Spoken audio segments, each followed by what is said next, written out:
Hello guys, in this video I'm going to show you how to enable the satellite map on the Komoot application.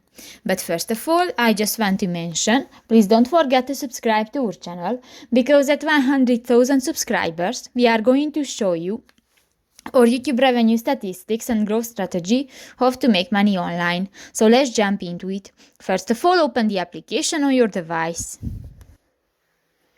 Go to the profile icon next to the record option at the lower bar on the screen and go to the settings icon at the upper side of the page.